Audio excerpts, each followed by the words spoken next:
é que esses três atributos são encontrados no Espírito Santo, em Jesus e em Yahvé, Jeová. Os três atributos, onipotência, onisciência e onipresença, são encontrados nessas três pessoas. Daí sai o conceito da Trindade. Porque Deus é um, mas coexistem três pessoas. Então não são três deuses, é um Deus, é uma essência de Deus, que existe em três pessoas. Agora eu vou apresentar aqui alguns textos que eles usam, né? E conta a quantia de argumento, por exemplo. Eles usam muito João 1:1, que dizem que nós interpretamos de maneira errada, né?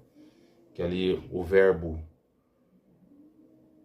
era um Deus e não Deus, né? Então eles usam, é mal interpretado, porque na Bíblia está muito claro lá que o verbo era Deus, estava com Deus e era Deus. João 17:3. Só que assim, geralmente, eles usam 20, 17, 10, 18, mas são textos assim que está falando da humanidade de Cristo. Não está falando da essência dele.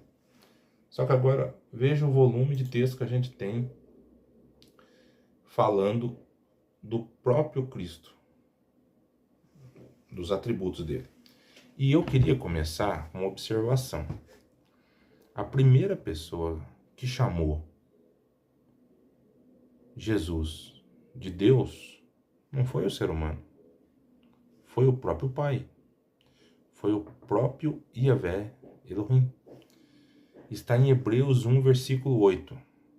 Ali ele diz o seguinte, mas acerca do Filho diz, o teu trono, ó Deus, subsiste pelo século dos séculos. E por aí continua.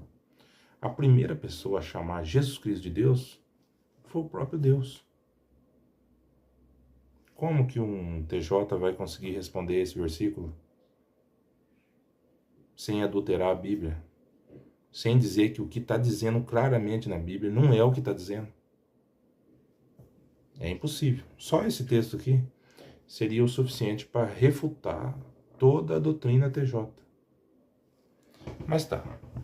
Nós temos João 1, no princípio era o verbo estava com Deus, o verbo era Deus. João 14, o verbo se fez carne, habitou entre nós, vimos sua glória. Tá.